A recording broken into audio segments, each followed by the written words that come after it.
All right, we should be live. So let me check here and see if it went through.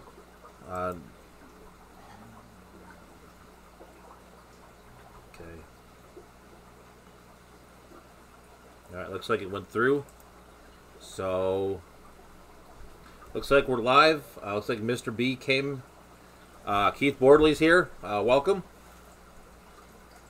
We'll be doing some water changes. So welcome, Keith. Hope we keep you company. So that's cool. I got a notification on my phone for my own live stream. Cool. I don't think that's happened before.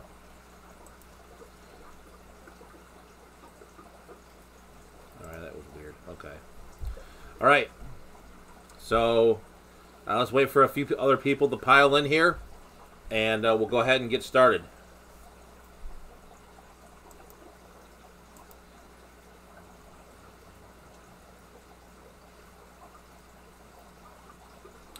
So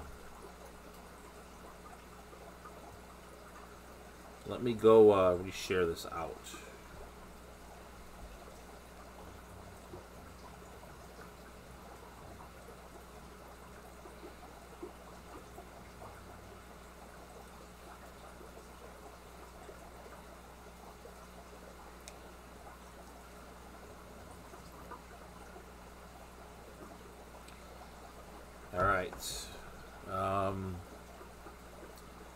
Yep, so looks like Keith is the only one here. So give it a few more minutes.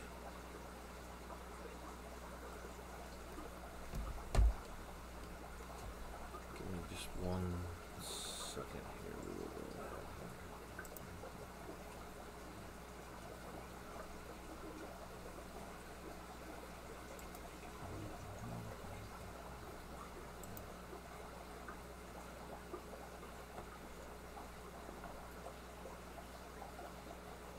Alright, let's go ahead here and...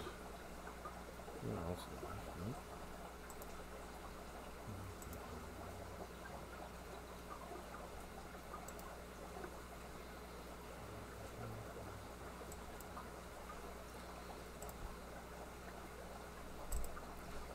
Alright, let me go ahead here and I'm going to... Give me 1 second.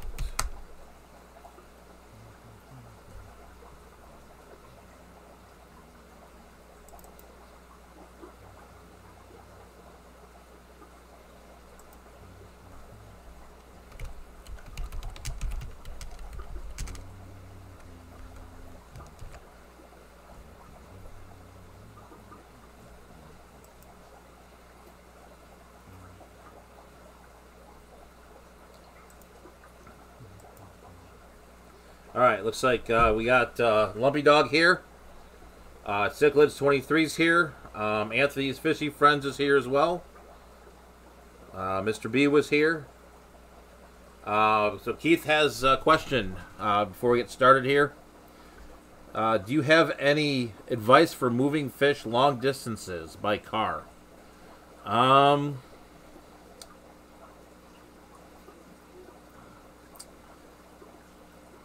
I would say I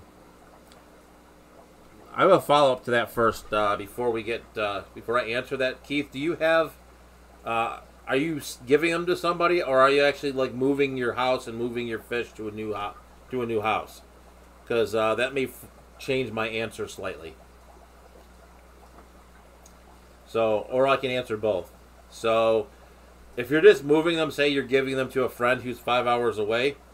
I would honestly bag them like a third water, 2/3 air, and just bag them like you would at the fish store would, and go ahead and send them, take them on moving to a new house. Okay, so if you're moving to a new house, the way that I would do it, having moved and never wanting to do it again, is I would move.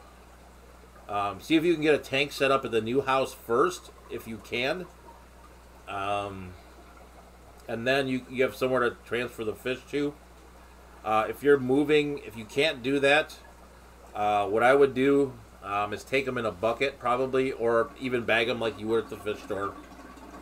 And actually bag up like your sponge filters, like have a cycled sponge filter. So at least when you get to the new house, you have some beneficial bacteria with you. Maybe even go to like your local bait shop or the fish store and buy a battery-powered air pump in case something happens and you can't get everything set up, and have to like keep them in a bucket or something like that. At least you have something to keep them going. I guess it depends on the fish you're moving too. If it's smaller fish, I would just move them in bags. Like I said, take a cycled sponge filter or something with you. If you're moving bigger fish, like Cichlids23 said, you would want to use totes or buckets depending on what you're moving. So it really kind of depends what you're moving, but in general, you want to keep some cycled media so you have some beneficial bacteria at least. And then you want to have as much of a plan as possible. And are you moving? I would move the fish on its own separate day, if you can. So I think Corey gave that advice a while back as well. So basically, pick one day to move the fish. Do not move the fish along with the rest of your belongings. It's just an added stress that you're not going to need, right? It depends on this tank size too. One of the things when we moved here, I had a 180 and a 245. Those were both moved by movers. So we hired movers to move those along with the rest of the house. And I kept the fish in a temporary solution until then. So that's what's going on there. That's how I would do it. Just come up with the best plan you can. If you can move it on its own day, that is highly recommended. Even 2 days, depending on where you're going and what you're moving exactly. Like if I were to move the fish barn, I would almost give myself 2 to 3 days.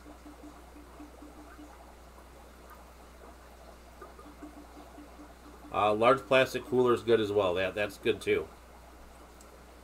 I happen to have one from I got from a garage sale. I don't know if I would put fish in it, but yeah. What's up, Terry? How's it going?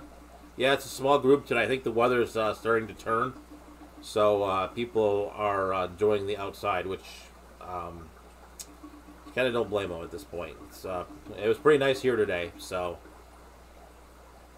All right, so I'm going to go ahead. Looks like we got a quorum, I guess we'll call it. And I'll go ahead here and go on with kind of what we're going to talk about. So I'm going to flip it over now to basically talking about kind of how the fish barn did in the winter. Hey, Fish Tropic, how's it going? So let's talk about the winter. All right, so this first picture here is the upper story of the fish barn. It's basically right behind me, right back here. So basically what I need to do here, this was a kind of a heat loss for me.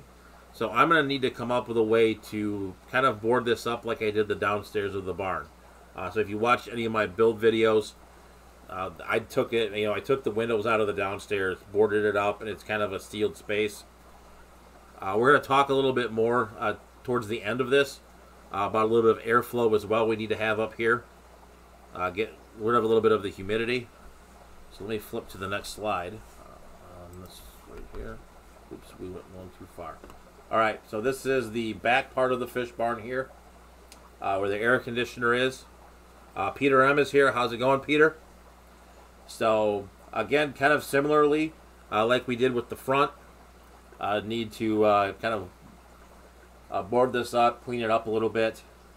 But all in all, that we'll get the insulation a little bit better on the upstairs section, and then towards the end of this, like I said, we're going to talk a little bit about the airflow up here. Next slide here is the heater. So the heater worked well.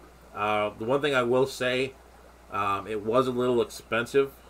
So I'm having a little bit of a debate with myself if I want to look into getting a natural gas heater or doing some other option, or if insulating this room better would make or insulating these two windows here in the barn would maybe alleviate some of the problems as well. Maybe maybe not have it run as much, and so it would be a little bit more efficient. So I did like that option as well. Somebody did ask me on a collab I did, which you guys will see in the near future, about kind of like the water freezing on the floor. So about the concrete floor and the water.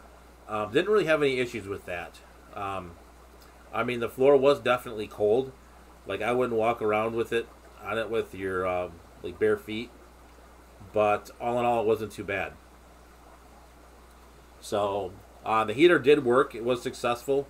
It just was a little pricey. So if I can maybe somehow find a way to defer some of that cost, that would be a good thing. I did help when I insulated the door. So let me flip to that. I think that's the next slide. No. All right. So this actually is the window. It shows a little bit of condensation here. This was taken on a colder day, and I just had that piece of foam there, just for the heck of it, basically. So, talking about airflow, I do need to get some airflow through here in the upstairs section. So, that's something we definitely need to work on in the future. And I did buy a pretty decently sized bathroom fan. So I just need to, when I build out, I'll flip back to this for a minute. So when I build out this section here, I can go ahead and vent the fan out the back here. So let me flip back here. All right, so now this is my lovely door. So this is something I found to be a pretty good fix, and something that was rather helpful in, especially when it really got cold here. So this door was another heat suck. So basically, before I insulated it with the foam, which seemed to work pretty well actually, the spray foam on the door seemed to be a pretty good fix for that. And then I was able to get it sealed pretty tight with the spray foam, kind of either cutting it or just kind of getting it tight right up against there.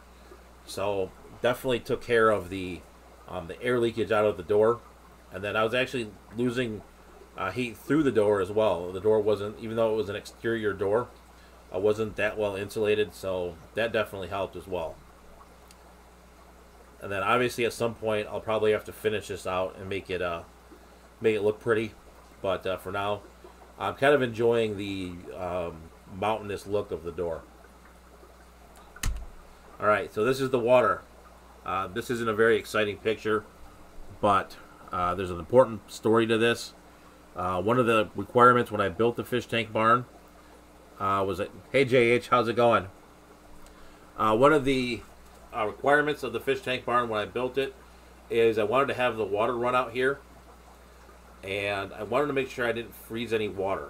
So, it gets pretty cold here in Michigan in the wintertime. So my system for getting the water out here did work.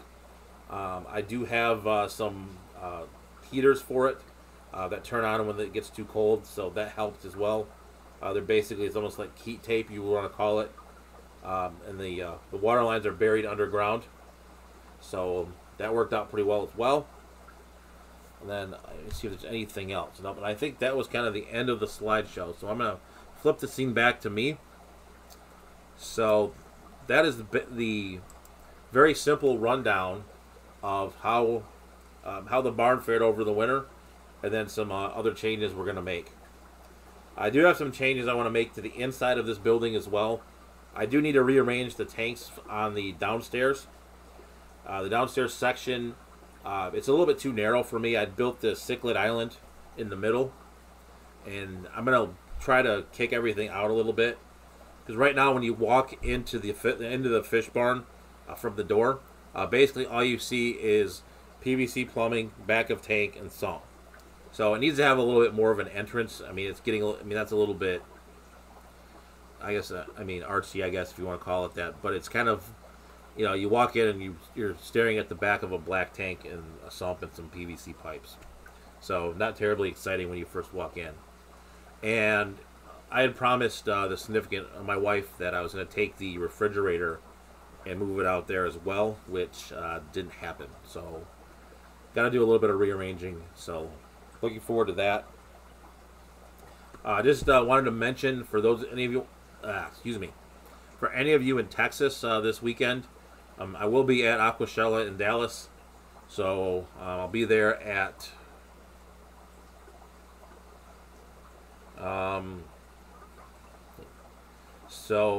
Terry Tropical Tanks. How is the fish nerd search going? I didn't know he was searching for one. I'm sure he have no trouble finding one. Unfortunately, I had to leave his stream. I had a little bit of an injury last Sunday, so I was kind of cleaning tanks, getting ready to shoot the video that's going to come out on Sunday, which is going to be a barn tour. So, going to be the full barn tour. So I've been working on that all week. So as I was watching his stream, one of the neighbor kids is like, "Hey, the poles fell off the trampoline." So went out, fixed it, and when I went out, got on the ladder, and I was holding onto one of the poles. And basically, I have an old injury on this shoulder. Did it doing intramural wrestling back in college. They made us do it. I'm not a wrestler. I tried to be a hero. I wrestled someone who knew what they were doing. Basically ripped my shoulder out of its socket. Ended up in the emergency room. Put my shoulder back in, etc., etc. I won't go through the gory details of it, but yeah. So it's kind of old injury. I had it since I was 18. So it used to pop out all the time when I was younger, and then I guess I got old tight muscles, and didn't really it hadn't gone out since 2006. The only reason I remember that it was when the Tigers were in the World Series. Speaking of Tigers, Derek just joined. Hey Derek, how's it going? And it was the year they were they had gone to the World Series. They were favored to win, and they basically it was the most ridiculous thing I've ever seen in my life. Watching like they'd hit it back. The Cardinals, they were playing the Cardinals, and the Cardinals would hit it back to the pitcher, and they'd field it, and they'd throw it over the first baseman's head. It was the most insane, depressing thing you could ever watch in sports. So that's the last time. Hey, Aaron Jones, who I work with, is here. So hey, welcome, Aaron. KG Cichlids, have fun at Aquashella. Yeah, we'll have a good time for sure. So anyway, so I dislocated my shoulder back in the day. And so the kids came out, fixed the trampoline, and the ground's really soft right now. We just had the melt, and so I had turned. Somehow I had lost the ladder, and my arm and my arm was up here, and this is the bad spot for my shoulder. And I grabbed the pole, and as I was turning it, it just wrenched my shoulder and popped it out of its socket. So. Kind of how people look when they dislocate their shoulder. They're like this, etc., etc. So hobble into the house. My wife's like, "What happened?" etc., etc. That went on. Usually it used to go back in, and it kind of wasn't going back in. And I'm like, "Uh-oh." So I'm like, "Well, I think we better go to the emergency room." So we kind of, taking a bunch of deep breaths, trying to get out to the car. So get out to the car, sit against the seat, and my wife's on the phone with my in-laws, telling them that, "Hey AJ, how's it going?" So my wife's on the phone with my in-laws, kind of saying, "Hey, I have to drop Mike off at the hospital and take the kids to volleyball, etc., etc." Well, while she was on the phone, it popped back in. So, needless to say, came back in. Started kind of working on the trampoline again, working on the fish tanks, starting to get the video going. Went back to JH's live stream as he was ending it.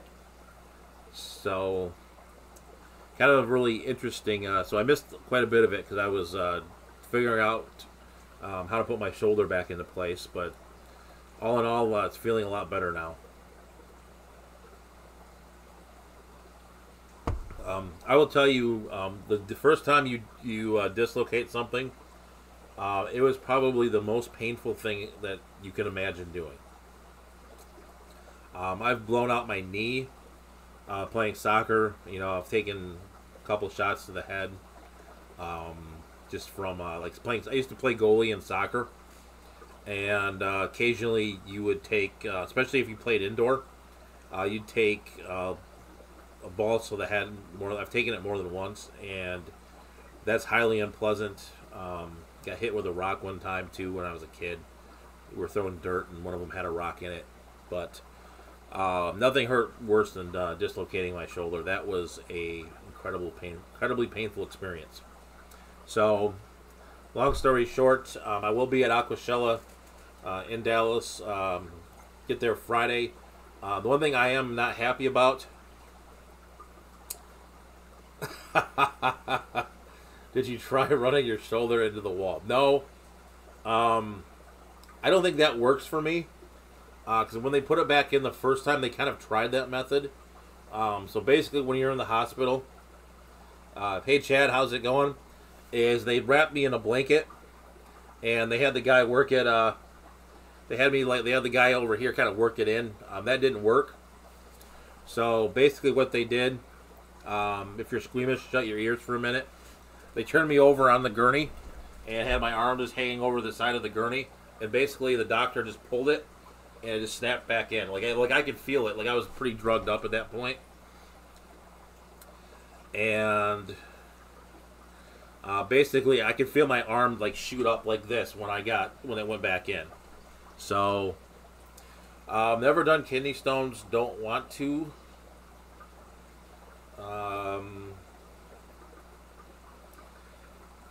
Yeah. Let me see there. See, it said no woman other. Yeah. So,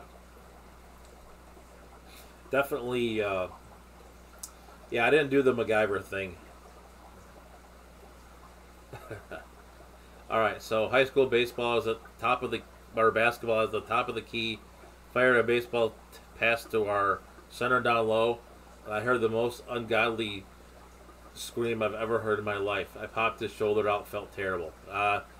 Yeah, I was literally like banging my head against the concrete wall. It hurt so bad. Like, you know, I was 18, didn't know better. You know, first time I'd ever been hurt playing anything really, other than some random whatever. And, you know, the shock sets in and all that stuff.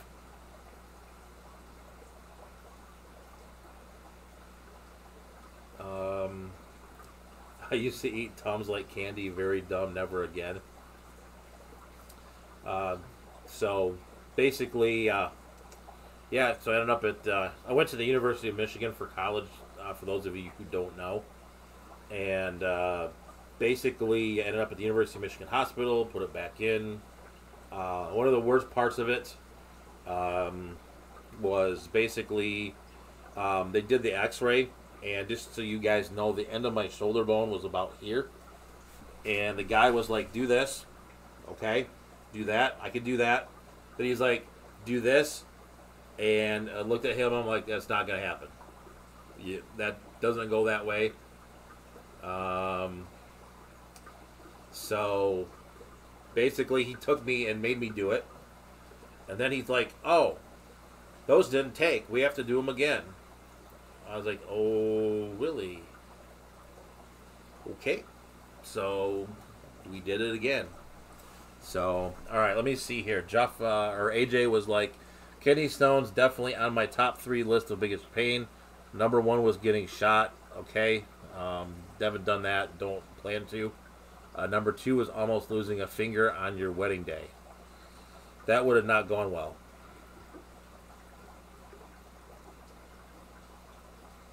Oh, okay. You did, okay. Gotcha. Oh, yeah, yeah. Okay. The military. That makes a little more sense. Okay.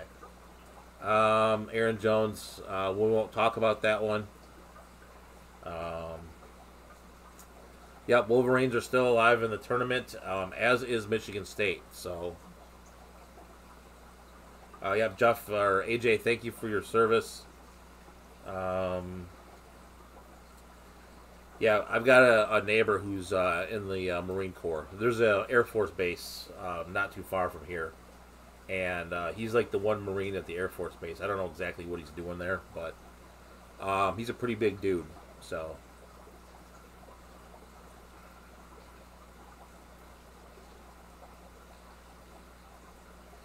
so uh, I actually picked Michigan, even though I went to Michigan. I picked Michigan State to win it all. Right now, I am number one in our work basketball pool. I honestly took about 5 minutes to do it. So we're not talking anything about fish, but that's perfectly fine. Basically, what the key to it, in my opinion, is you have to pick the upsets in the first round, and you have to get the final four. So if you do those two things, you've got a pretty good chance. So I picked a lot of the 5-12, 13 upsets. Yeah, Sickless 23. Duke did get lucky. I was really hoping they would lose because that would almost would be very good for me because I didn't pick Duke to make the Final Four. So I picked Michigan State to beat them. So we'll see how that plays out. That may be what does me in, but we will see. So, have any of you guys gotten any new fish in the past week or so? I have not. I've been kind of seeing what's going to be at Aquashella, and maybe I'll get something. I do have to take it on the plane. So, I did a video on Sunday how to do that. So, if you guys don't know how to take fish on the plane, there's a video from last Sunday about taking those on the plane. It's a pretty it's not too bad as long as you're upfront about it. It's just kind of a pain because then you got to go talk to them and show them the fish, etc., etc. But all in all, not too bad. So, other than JH, is anyone going to Aquashella this weekend in Dallas?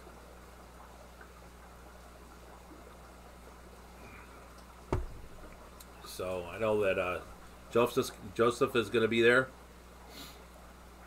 Anyone else heading over to Dallas? I know Pleco Paradise will be there. They talked about that a few weeks ago, so looking forward to seeing those guys. Yep, Pleco Paradise leaves tomorrow. Yep, I'll go chat with those guys for a while I'm there. Yeah, I'm kind of curious to see all the fish vendors because I've never been to Texas, even though I have a ton of family in Dallas. So I'm probably gonna get hunted down basically by my my aunt, but that's okay. So I've not told any of them I'm gonna be there, so I'm gonna keep kind of a low profile, but that's all right. Yeah, I've always been curious how the fish vendors, do they have to fly or I wonder how if they fly or if they just drive it. Um, so it's got an L306. Yeah, I've got to study my plecos at some point because I know nothing about them. I'm gonna be straight up honest with you guys. I was kind of like I had to kind of change my attitude towards plecos. I used to be a pleco hater at one point, basically because I had the normal pleco, and then it got gross and died basically. So, but I now have a couple floating around here in the fish tank barn. So let's see how long it is to drive from my house to Dallas. I'm curious now.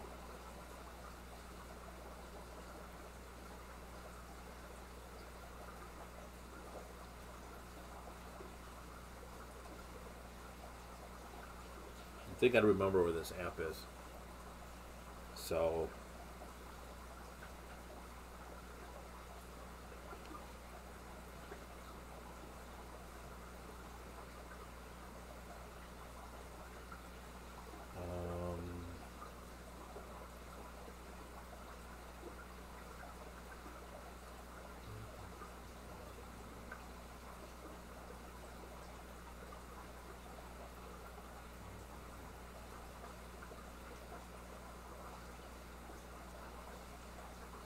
All right, so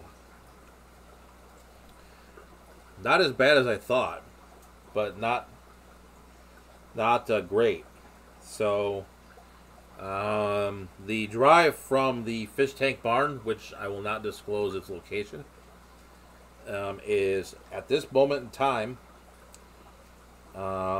18 hours and 9 minutes via Indianapolis, kind of going through Missouri and Arkansas. So if I were to go through via near Chicago, in case anyone cared, it's 3 minutes slower. And taking, looks like I-75 through Nashville and going that way is 9 minutes slower. So 18 hours. That is out of the dad van range. So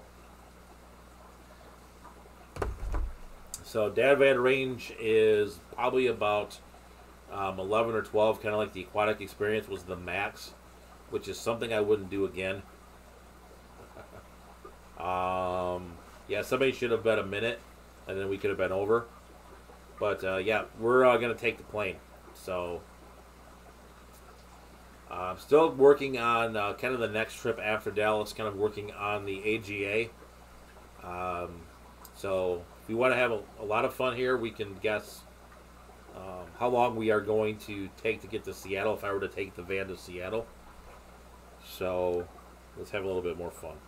Might as well, right? So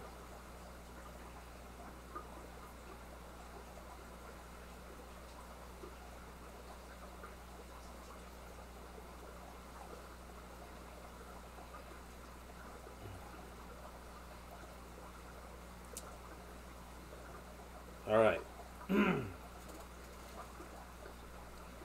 So if I were to drive to the aquarium co-op straight through, it would take me 1 day and 12 hours to drive to the aquarium co-op. So that is also a flyable, that is definitely an airplane trip as well. There is no reason to drive 35 hours to anywhere. So the worst trip I ever took, we'll call it driving, even though I didn't really drive. The year that I graduated from college was the year that Michigan went to the Rose Bowl in 1997, and rode a tour bus from Ann Arbor, Michigan to Los Angeles, California. I would highly recommend never doing that. That was the most. That was probably the worst 2 days ever. Everyone thought it was fun at first. You know, we got on the bus. It was a good time. Drinking and carrying on kind of was good until we got to about Chicago. And then for the next day and a half, it just sucked. So, and then we won the game, which was cool. Hey, Vinovsky Tank, how's it going? And then it just sucked for a day and a half. We won the game. The Rose Bowl game was cool. I'm glad I went, but I would have rather flown. Funny story from that trip. There were some guys that went with us, and they ended up selling the Rose Bowl tickets for $1,200. And the guys who set up the trip, there was like 90 of us that went. And the guys who set the trip up didn't exactly... and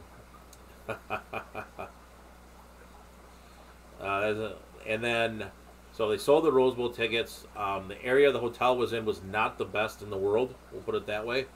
Our two tour buses drove into the hotel. Next thing you know, and people came out of the woodwork.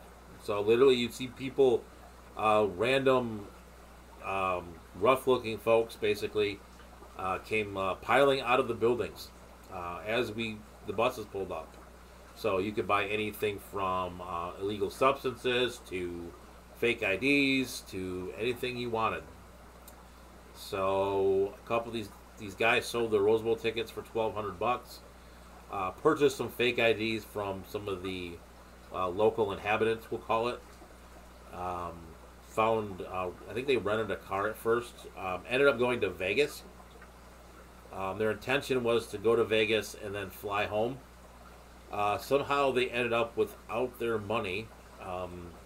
So I think they donated their Rose Bowl ticket sales to the casino and ended up riding the Big Gray Dog back, otherwise known as the Greyhound bus, back all the way from Las Vegas all the way back to Ann Arbor. And the Greyhound bus stops at every podunk little town between Las Vegas and Michigan. So these guys spent 4 days on the bus. We were kind of wondering if they would ever make it back after. This was before the days of cell phone. So basically, they were MIA for a good while. Classes were starting. We're almost ready to start, and we're like, did these guys ever going to come back, or did they like end up missing? Or so like the day before classes start, these guys come rolling in from the bus station, and kind of with a story to tell. So kind of an interesting thing. Sickless 23, 17 hours on a bus with sweaty grown men, no AC, and the clubhouse didn't even. The clubhouse didn't have showers, and the bus was an old POS. Yeah. And middle of summer, 102 degrees. Yeah, that doesn't sound like fun either.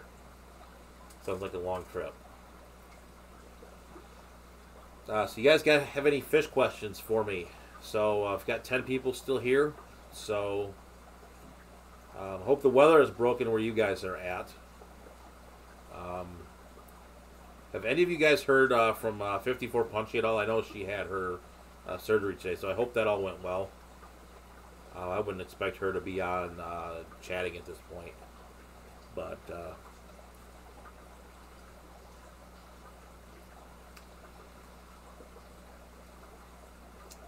so let's go back through the chat.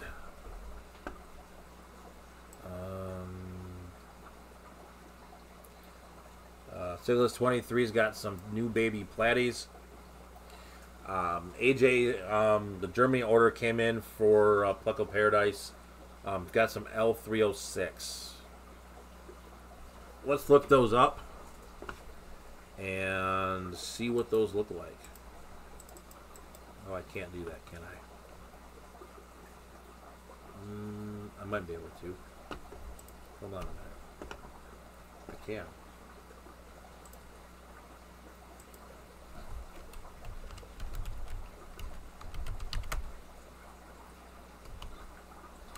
L306. So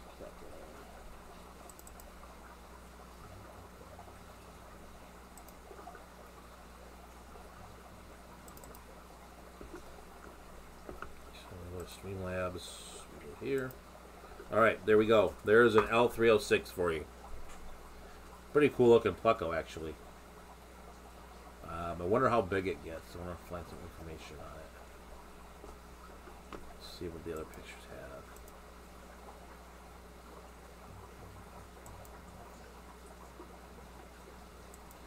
There we go. We'll watch someone's YouTube video. I'm sure people won't care about that. Alright, so that is the plant catfish. The L306.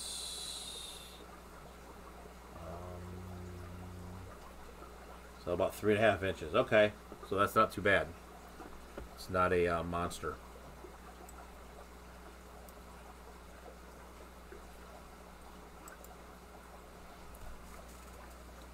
So Lumpy Dog, I've done 10 hours in my Cobra strapped into the 5-point harness, sitting on thin pad over racing seat, summer, no AC, harsh ride, loud as hell inside.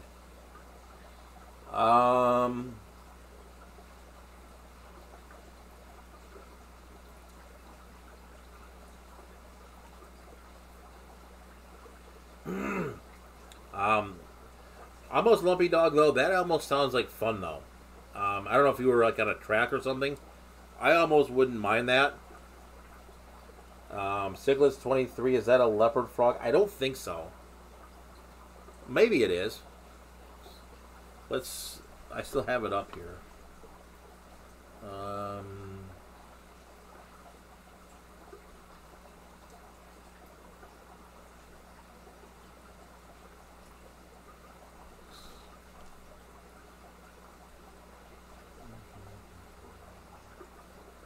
That I don't know.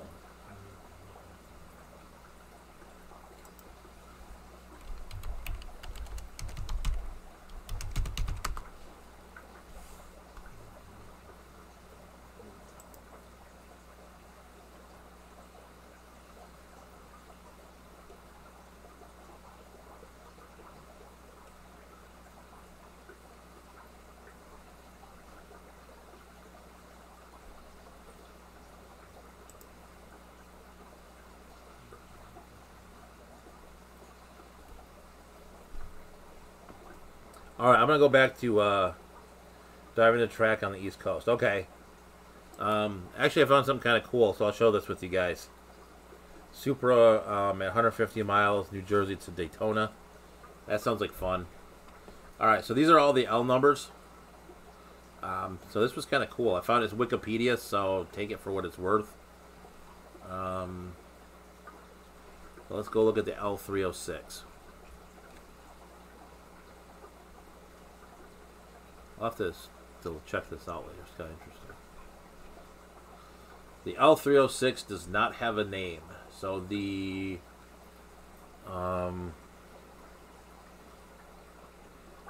Leopard Frog Pleco is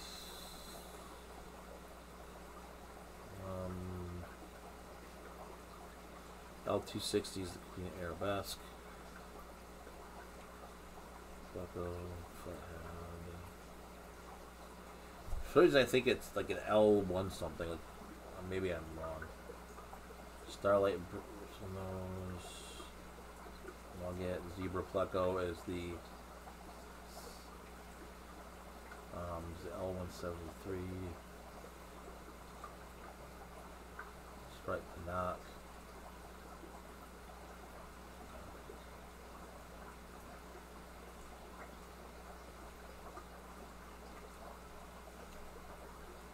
Leopard Frog Pleco, according to this, is L134.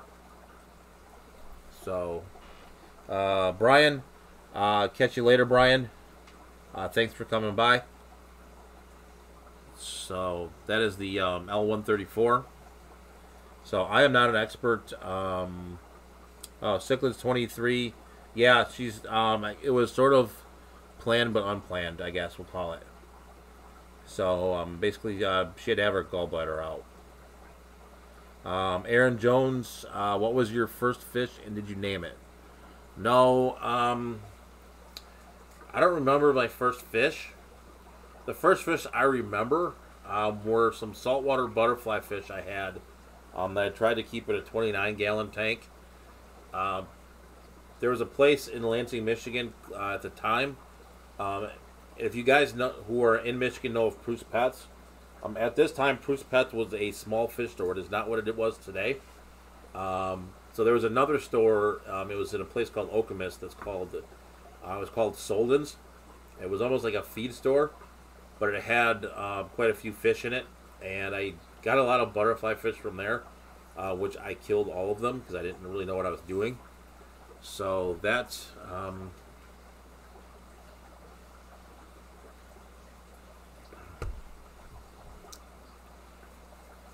So that's kind of where what was I going to say? Yeah, so that's where I got started. That's kind of where I fell in love with butterfly fish. So there's a few downstairs here in the fish tank barn. So we're going now for about 45 minutes or so. Any of you guys still have winter? I think winter here is pretty well gone. Even though I shouldn't say that, I think pretty much. I think we've kind of broken through here. So for you guys that were here a little later, I'll run through the presentation real quick again. So let me get all that stuff back up here.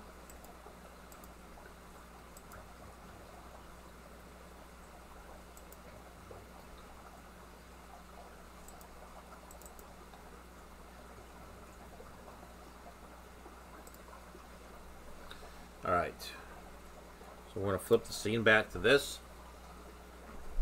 So this is the front of the fish tank barn. So the subject of this live stream, Cyclist 23 was supposed to rain 10 days straight, but got nice sunshine after morning showers. Okay, that's not terrible then. About 62. I think it was in the 50s today, I think.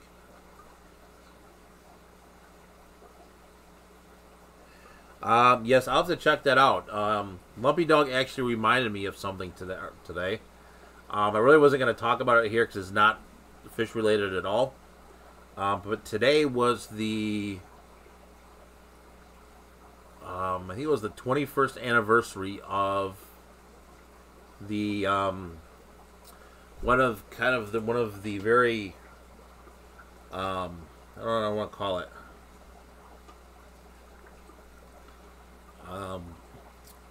Probably one of the most poignant moments in Detroit sports. So, for those of you who don't follow ice hockey at all, the team here in Detroit is the Detroit Red Wings, and they're one of the original 6 hockey teams here. At the time, back in the day, they had, this was back in 1997, and they had a rivalry with the Colorado Avalanche. So, basically, what had happened the year before in the playoffs, there was a guy who played for the Colorado Avalanche named Claude Lemieux, and he had checked someone from behind, which in hockey you don't do. I played like intramural college hockey, and you don't hit somebody from behind. You just don't do it. They're defenseless at that point. You don't. There's nothing you shouldn't. You shouldn't do it straight up. So knocked him into the boards, and he hit his face like this. Here, I'll go back to this scene. It'll be better. So he hit his face like this, into the boards. Broke a bunch of bones up here in his face. It was Draper. Yep, hit Draper right, drilled him right into the boards. It was like one of the ugliest things I've ever seen. Red Wings end up losing the playoff series to the Colorado Avalanche. The next year comes around. People are always wondering what's going to happen after that. There was a lot of talk after the playoff series that they're going to there's going to be some sort of revenge done. So at the so the next year, March 26th, which happens to be today, they kind of got him back, we'll call it. So basically what happened, a little skirmish breaks out. There was a guy named Darren McCarty who played for the Red Wings. Claude Lemieux was skating away. He did kind of sucker punch him, but in that situation, I kind of don't care, to be quite honest with you. You don't, after what he did to Draper, you don't do that crap. So whatever. So basically, knocks the snot out of him. Really, it literally like goes around, bashes him, picks him up,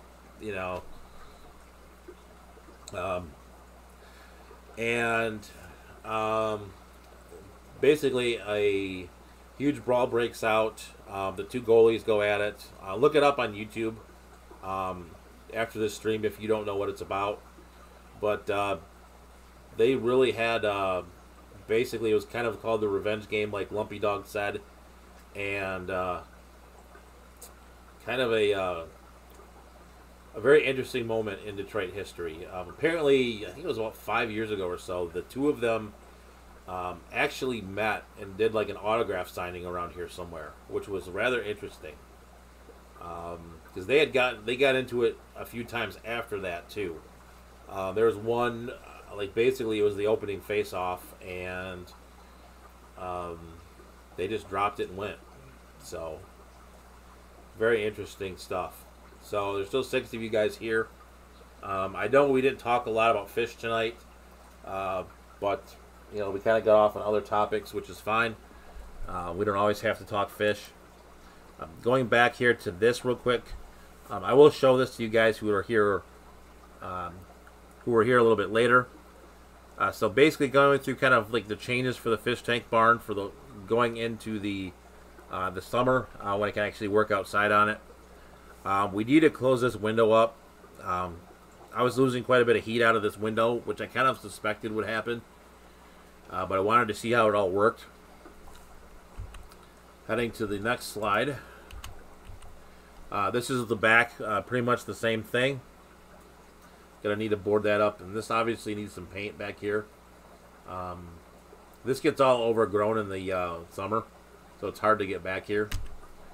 And then we've got the heater. Need to do a little bit of work with the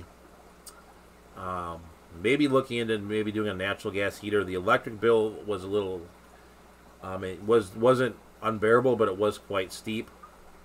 But this heater did work pretty well, so I can't complain. It did heat this room up pretty nicely. We do need some airflow up here as well. You can see the condensation here on the window. So we are going to work. I do have a pretty powerful bathroom fan that I'm going to put up here. Kind of get some air moving up here. And then finally, this is the lovely door. So this helped quite a bit in the wintertime with kind of letting the air escape.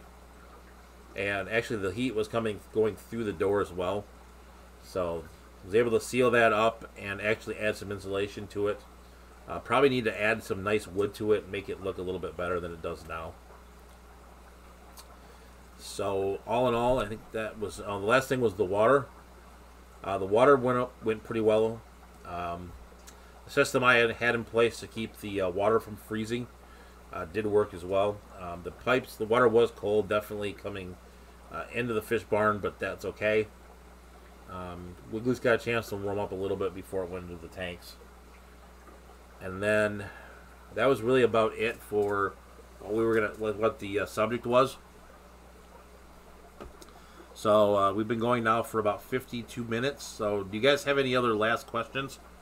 I think I'm going to shut it down a little bit before 10. Got a small crowd, but you guys were a lot of fun, so I do appreciate it. Give it here another minute or so for any last questions, and then I think we'll go ahead and we'll shut it down for tonight. So, all right. So once again, if you guys are in the Dallas, Texas area, I will be at Aquashella. I do have a couple of Fish Barn T-shirts for me, so you will be able to recognize me. I'll wear those when I'm down there. So I'll be there Friday night, leaving midday on Sunday. Unfortunately, won't be able to see Corey's talk, which is kind of unfortunate, but such is life, I guess.